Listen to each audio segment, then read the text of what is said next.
सच बताओ, जब द्रौपदी के कपड़े उतारे गए कौन आया?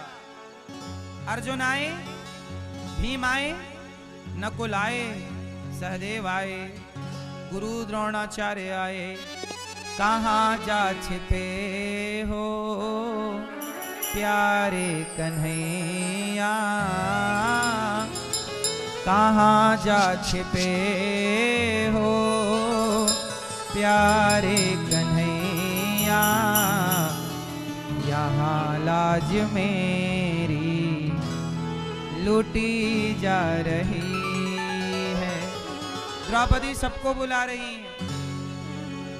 गुरु द्रोण बोलो, पितामह बोलो, तुमसे तुम्हारी ये बहू पूछती है। पांचों पति आज बैठे सभा में। अच्छा ये बताओ कि द्रौपदी ने बुलाने में देर लगाई थी कि भगवान ने आने में देर लगाई? किसकी गलती थी, भगवान की कि द्रौपदी की? बुलाने में देर थी कि आने में? कहाँ देर थी भैया? मैया किसमें देर थी? द्रौपदी पहले किसको बुला रही थी? अर्जुन आओ, भीम आओ। भगवान बोले यदि जगत में भरोसा है तो बुला लो। भगवान कहते हैं यदि तुम संसार को बुलाओगे तो मैं नहीं आऊंगा। भगवान कब आएंगे? एक भरोसे एक बल, एक आस विश्वास, एक राम घन श्याम हित, चातक तुलसीदास। यदि आपको संसार का भरोसा है तो भगवान बोलेंगे उन्हीं को बुलाओ। इसलिए कहता हूं किसी पे भरोसा ना करो। भरोसे के योग्य कौन है? मोहे तो भरोसो इन चरणन केरो। भगवान के चरणों का हमें भरोसा, हमें और किसका भरोसा है? इसलिए किसका भरोसा करेंगे? तुलसी भरोसे राम के। तुलसी किसके भरोसे हैं? और आप लोग किसके भरोसे हैं? आप लोग ना परिवार के भरोसे हैं। मेरे तो ये बेटा है बड़ा पैसे वाला, मेरा तो ये बेटी है, मेरा तो पड़ोसी है, मेरी तो पहचान नेताजी से है। आप तो जगत के भरोसे ही रह लेते हो। किसी का भरोसा मत करिएगा। द्रौपदी ने सबका भरोसा किया, कोई नहीं आया। फिर जब कोई नहीं आता वो मेरे श्याम आते हैं। मेरे दुख के मेरे दुख के मेरे दुख के दिनों में काम आते हो। मेरी नैया चलती है की रानी लुटी जा रही। सबको बुला कर देख लिया, मैं सबका होकर देख चुका। अब तेरा होना बाकी है। रोया मैं बहुत जग के आगे, तेरे आगे रोना बाकी है। मैं सबका होकर देख चुका, एक तेरा होना बाकी है। इसलिए मैया सबका होकर तो आप देख ही चुके हैं, एक बार भगवान के होकर और देख लो। सबकी शरण में जाकर देख चुके हो, भगवान की शरण में आकर एक बार और देख लो। शरणागति करके देख लो, भगवान के चरणों में समर्पण करके देख लो। ऐसे भगवान श्री कृष्ण को, जो सारे दुखों का नाश करने वाले भगवान कृष्ण को, राधा सहित कृष्ण को हम नमस्कार करते हैं। सुखदेव भगवान को प्रणाम करते हैं। सूत जी महाराज 88,000 ऋषियों के बीच में पहुंचे सभी संतों ने खड़े होकर नैमिषारण्य में स्वागत किया। सूत जी महाराज से कहा कि हे सूत जी, हमें कथा सुनाइए। कैसी कथा सुनाए? कृष्ण प्राप्ति करम। हे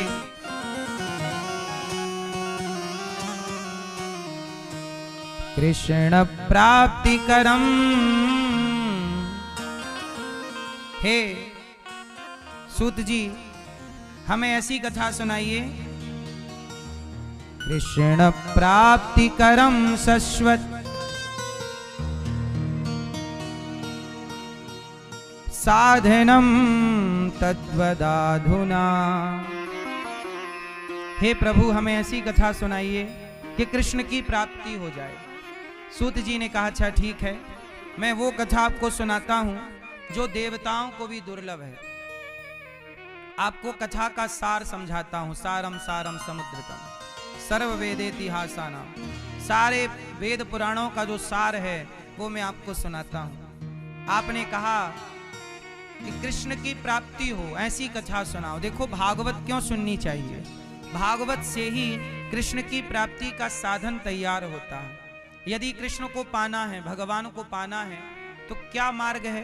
किस मार्ग से चलें कि भगवान के रास्ते तक पहुंचे? तो भागवत। भक्ति स्वतंत्र सकल सुख खानी, पर बिनु सत्संग न पावे प्राणी। भक्ति के बिना भक्ति सब कुछ दे सकती है, पर भक्ति को पाना है तो सत्संग जरूरी है। एक घड़ी आधे की पुनियाद। सूत जी महाराज कहते हैं कि हम आपको कथा सुनाते हैं। कौन सी कथा सुनाओगे? जो देवताओं को भी दुर्लभ है। एक बार क्या हुआ कि परीक्षित जी भागवत सुन रहे थे, वहां इंद्र आए और हाथ जोड़ के कहा शुकम नत्वा वदन सर्वे स्वकार्य कुशला सुरा। सुखदेव भगवान के सामने देवता हाथ जोड़ के कहा कि हे सुखदेव भगवान, एवं विनिमये जाते सुधा राज्ञा प्रपीयताम। ये स्वर्ग का अमृत लाया हूं, ये आप राजा परीक्षित को स्वर्ग का अमृत पिला दो और ये कथा का अमृत हमें। सोचिए देवताओं के राजा इंद्र जो किसी को अमृत का एक बूंद नहीं देते, आज वो परीक्षित जी के पास आके कह रहे हैं तुम अमृत पी लो और ये कथा का अमृत हमें दे दो। इसका मतलब ये हुआ कि स्वर्ग का अमृत यदि धरती पे आ गया है तो इसका मतलब ये हुआ कि भागवत जी इतनी श्रेष्ठ हैं जिनके सामने स्वर्ग का अमृत भी तुच्छ सा जान पड़ता है। परीक्षित जी से सुखदेव जी ने कहा कि परीक्षित, आपको 7 दिन में मरना है, ऐसा करो कि ये अमृत पी लो, पी लो, स्वर्ग का अमर हो जाओगे। परीक्षित जी ने मना कर दिया, हमें नहीं चाहिए। स्वर्ग के अमृत को भी त्याग दिया परीक्षित जी ने। क्यों? क्योंकि तब कथामृतम, अभी हम कथा का अमृत पी रहे हैं ना, कथा के अमृत के आगे स्वर्ग का अमृत फीका है। क्वा सुधा क्वा कथा लोके क्वा कांचा क्वा मणिर महान। सुखदेव भगवान ने कहा कि तुम्हारे स्वर्ग का अमृत कांच का टुकड़ा है और ये कथा का अमृत मणि है। इसलिए एक पलड़े पर कथा को रखा जाए, भागवत को रखा जाए, और दूसरे पलड़े पर स्वर्ग के तमाम सुखों को रखा जाए। बताओ किसका पलड़ा भारी होगा? बोलो मैया, मैया, किसका पलड़ा भारी? इसकी एक कथा है, कहो तो सुनाऊं। एक बार वशिष्ठ जी और विश्वामित्र जी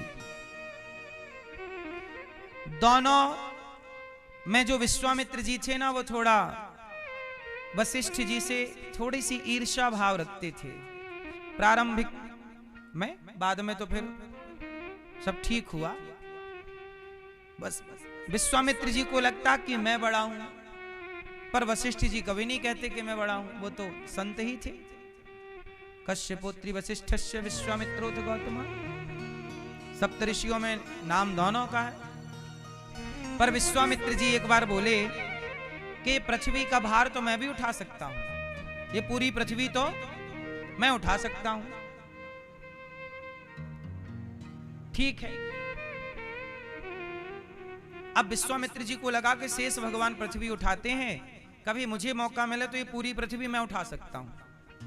ये बात हो गई, चलो कभी मौका मिलेगा तो उठाएंगे। एक दिन विश्वामित्र जी वशिष्ठ जी के पास गए।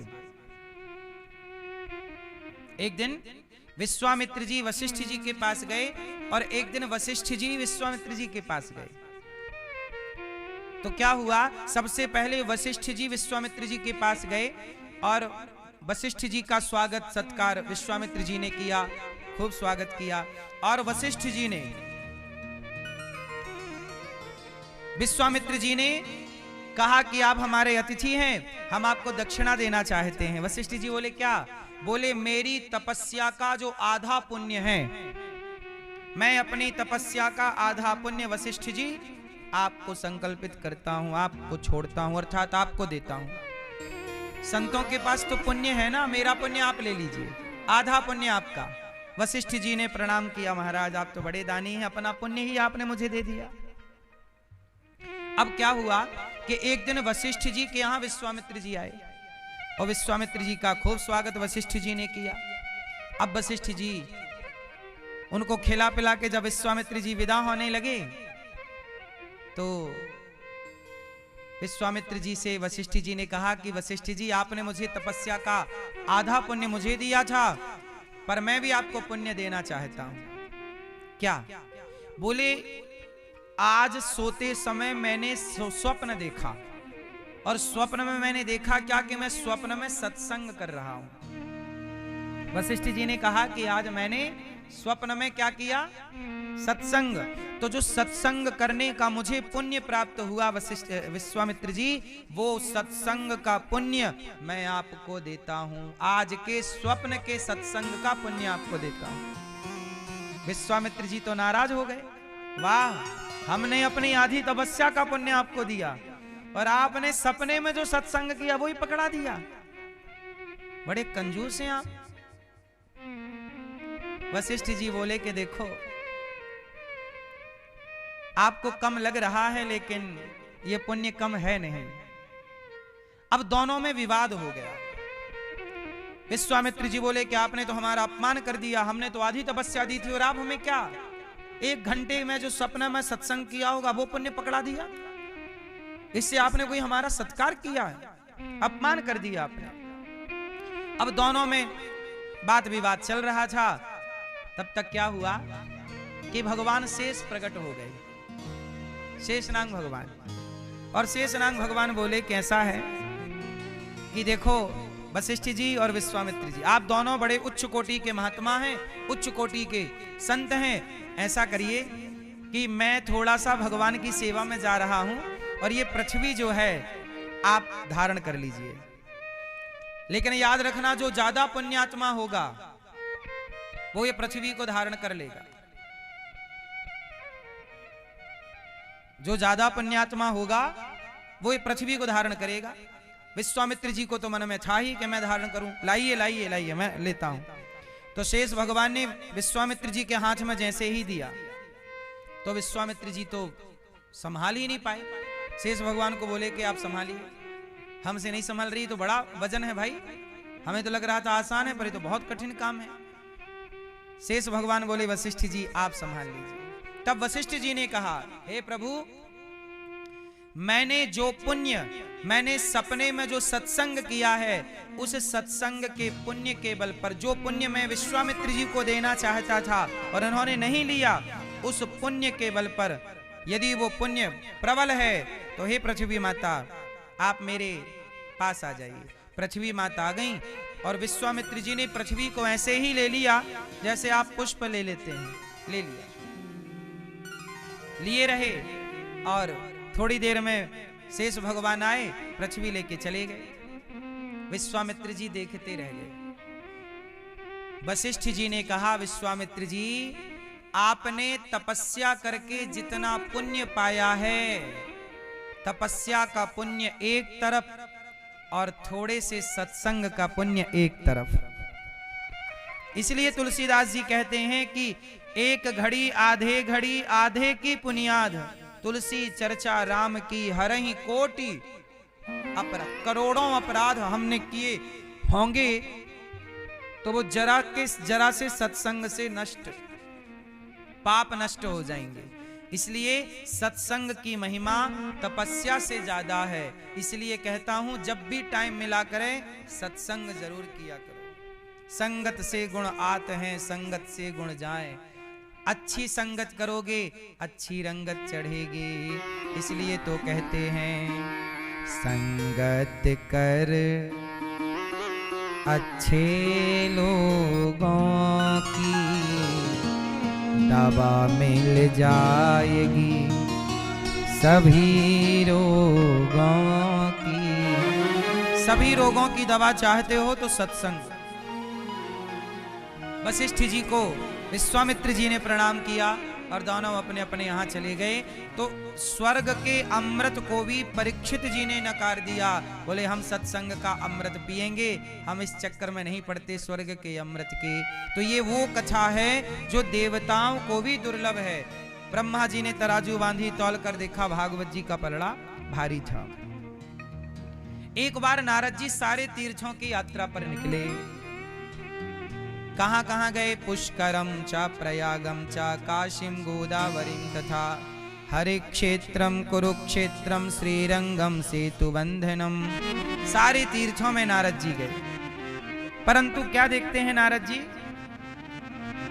नारद जी ने देखा कि आजकल अहम तो पृथ्वीम यातो ज्ञात्वा सर्वोत्तमामिति पुष्करम च प्रयागम च काशीम गोदावरीम तथा।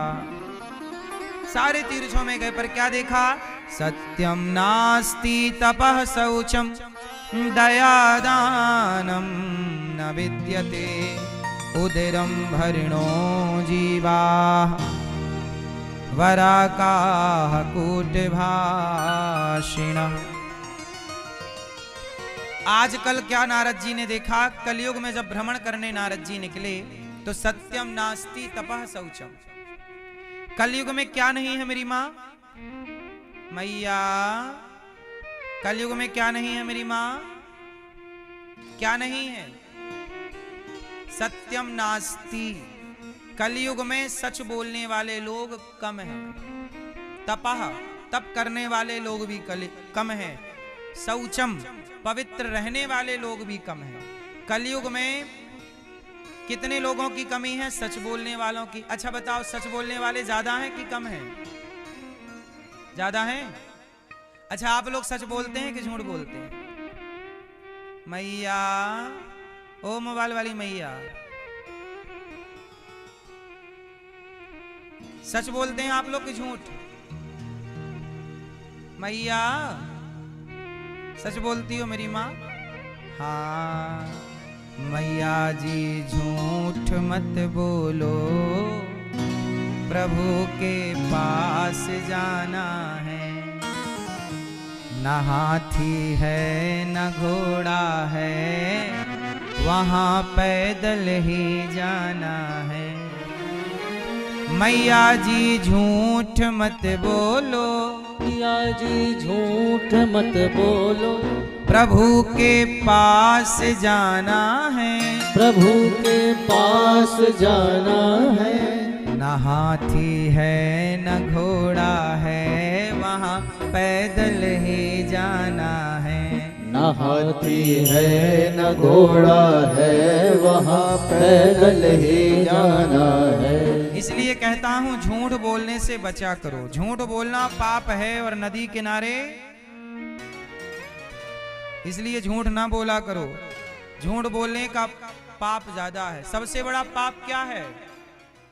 नहीं असत्य समपातक पुंजा। सबसे बड़ा पाप क्या है? झूठ बोलना सबसे बड़ा। और सबसे बड़ा पुण्य क्या है? सच बोलना। सच बोलना क्या है मेरी माँ? पुण्य। और झूठ बोलना क्या है?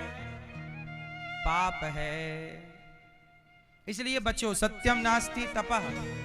तप थोड़ा सा जप तप किया करो, भगवान का जप किया करो। थोड़ा सा त्यागी पुरुष, त्यागी बनो। त्याग सकते हो चीजों को, सुख सुविधाओं को, त्यागी बनो। और शौचम, आप लोग पवित्र रहते हैं कि नहीं? बोलो हाँ कि ना। पवित्र मतलब पवित्रता, दोनों तरह की पवित्रता होती है, बाहर की शुद्धि, भीतर की शुद्धि। अपवित्र पवित्रो वा सर्वावस्थांग गतोपि वा। बाहर की भी शुद्धि चाहिए और भीतर की भी शुद्धि चाहिए। बाहर की शुद्धि कैसे होगी? स्नान से। समय पर स्नान करना चाहिए, स्नान करके सूर्य अर्घ जरूर देना चाहिए, भगवान का ध्यान चिंतन जरूर करना चाहिए, और लघु शंका जाने के बाद 4 कुल्ला करना ही चाहिए, हाथ पांव धुलना ही चाहिए, शौच के बाद स्नान करना ही चाहिए। कुछ लोग शौच करने के बाद भी स्नान नहीं करते, बिना स्नान किए मैयाएं भोजन बना लेती हैं। कुछ मैयाएं, कुछ पुरुष बिना स्नान किए शौच के बाद भी घूमते रहते हैं। इससे नकारात्मकता बढ़ती है, नेगेटिविटी आती है। जहां अशुद्धि होगी, याद रखना, जहां गंदगी होगी वहां मच्छर होते हैं कि नहीं? बोलो हाँ। उसी तरह जहां अशुद्धि अपवित्रता होती है वहां लक्ष्मी का नहीं, वहां शांति का नहीं, अशांति का वास होता है। पवित्रता में, शुद्धि में शांति और अशुद्धि में अशांति। आज लोगों के जीवन में अशांति क्यों है? क्योंकि आप लोग समय से नहाते भी नहीं हैं। बिना नहाए आप लोग चाय पी लेते हैं, बिना नहाए आप बिस्तर पर ही बिस्किट चाय खा पी लेते हैं। 4 दिन कुछ लोग नहाते ही नहीं हैं, तो यहां तो अशांति ही प्रकट होगी ना। बिना नहाए भोजन बन गया। कुछ मैयाएं ऐसी हैं बिना नहाए भोजन बना लेती हैं, भोजन बनाने के बाद में नहाती हैं 12-1 बजे। हाँ या ना? फिर ये राक्षसी पना है। इससे जीवन में शांति कभी स्थापित ना होगी। विचारों की शुद्धि जरूरी है, पवित्रता जरूरी है। कहते ना, जैसी राखे शुद्धि वैसी बने, और जैसा खाए अन्न वैसा रहे मन, और जैसा पिए पानी वैसी बोले वाणी। इसलिए आहार शुद्धौ सत्व शुद्धौ, सब चीजें शुद्ध होनी चाहिए। आहार भी शुद्ध हो, व्यवहार भी शुद्ध हो, वातावरण भी शुद्ध हो घर का, और आपका नित्य की दिनचर्या भी पवित्र होनी चाहिए। सवेरे जल्दी स्नान कर लो, चिंतन भगवान का कर लो, शौच करने जाओ तो स्नान जरूर करना चाहिए। शौचम दया दानम न विद्यते। आज के लोगों के अंदर दया कम है। आप लोगों के अंदर दया है कि नहीं? मैया, आप लोग मांस खाते हैं? मांस, अंडा वगैरह? आज के युग में दया बहुत कम बची है, मांस खा रहे हैं लोग। अब मांस खाने वाला दयावान कैसे हो सकता है ये बता? एक तरफ कोई कहे कि मैं दयावान हूं और दूसरी तरफ कहे कि मैं मांस खाता हूं, तो मांस खाने वाला दयावान नहीं हो सकता। क्योंकि मांस खाने के लिए आपको दया छोड़नी पड़ेगी, क्योंकि जब दया छोड़ोगे, जब किसी की हिंसा करोगे, मारोगे, तब तो खाओगे। जैसे प्रकाश और अंधकार दोनों एक साथ नहीं रह सकते। क्या प्रकाश के साथ अंधकार रह सकता है? ऐसे हिंसा दया के साथ नहीं रह सकती। ऐसे ही हिंसा किसके साथ नहीं रह सकती? दया के साथ। इसलिए कहते हैं अहिंसा ही परमो धर्म। इसलिए किसी जीव की हत्या ना करो, किसी को मारो मत। अब आप हमसे कहो कि महाराज जी आप कह रहे हो किसी को मत मारो, तो हनुमान जी ने क्यों मारा? लंका गए तो हनुमान जी ने मारा कि नहीं? बोलो हाँ, जोर से हाँ या ना। हनुमान जी ने मारा? किसको मारा?